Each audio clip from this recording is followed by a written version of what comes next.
বললাম না পারফেক্ট লাই মাস্টারমশাই, পারফেক্ট লাই। আরে বাবা, আমাদের দেশের মহাগুরু ছিলেন ওই যে সর্বপল্লী রাধাকৃষ্ণ। তার জন্মদিনকে আমরা জাতীয় শিক্ষা দিবস হিসাবে পালন করি। আর তেনাকে তো হাজার হাজার ছাত্রছাত্রী গোলাম করতেন। তিনি কি সবাইকে চিনতেন মাস্টারমশাই? লাই লাই চিনতেন লাই। তেমনি আমার মতো একটা নগণ্য ছাত্রকে আপনি চিনতে পারবেন লাই মাস্টারমশাই? বেশ সুন্দর কথা বলছো তো, কিন্তু এত রাত্রে তোমরা এই পেছনে কি করছো? তোমার সঙ্গে দেখা করার জন্যই তো দাঁড়িয়ে আছি মাস্টার মশাই। তা আমার বাড়ি যেতে পারতে। গিয়েছিলাম মাস্টারমশাই, গিয়েছিলাম। আরে বাবু বাড়িতে নেই, জানা দিদিমণি একা আছে।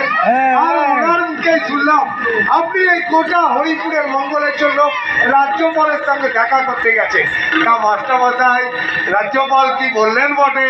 সব শুনে রাজ্যপাল মহোদয় সমাধানের আশ্বাস দিয়েছেন। ভালো। আগামীকাল রঘুনাথপুর থানার ওসি এবং বিডিওকে তদন্ত নির্দেশ দেবে। আরো ভালো।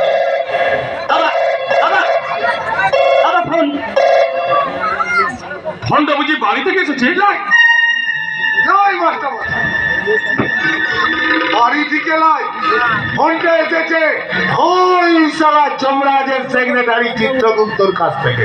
তুমি কি বলছো বাবা? আমি তো তোমার কথা কিছু বুঝতে পারছি না। আমি তো কিছুই বুঝতে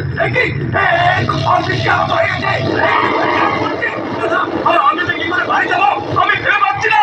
এই তো বিদ্যুৎ চমকাচ্ছে, বিদ্যুৎ চমকাচ্ছে। আপনার কাছে ছাতাটাও নেই, এদিকে কালো মেঘ করেছে, ঝড় উঠেছে, আপনি যাবেন কি করে মাস্টারমশাই? আপনি এখানে অপেক্ষা না করে তাড়াতাড়ি পা চালিয়ে চলে যান, চলে যান। ঠিক বলছো বাবা। আমি এখন পালাই বাবা। আমি এখন চলে যাবো।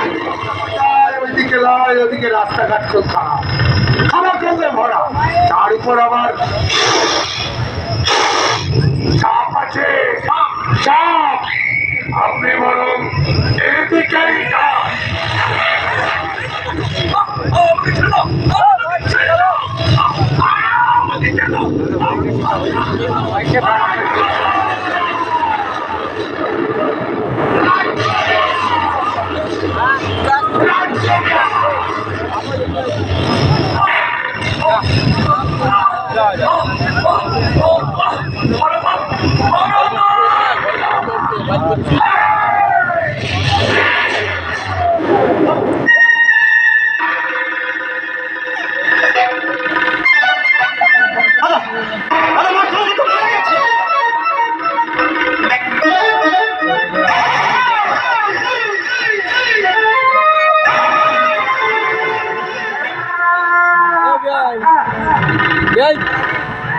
দেখছে না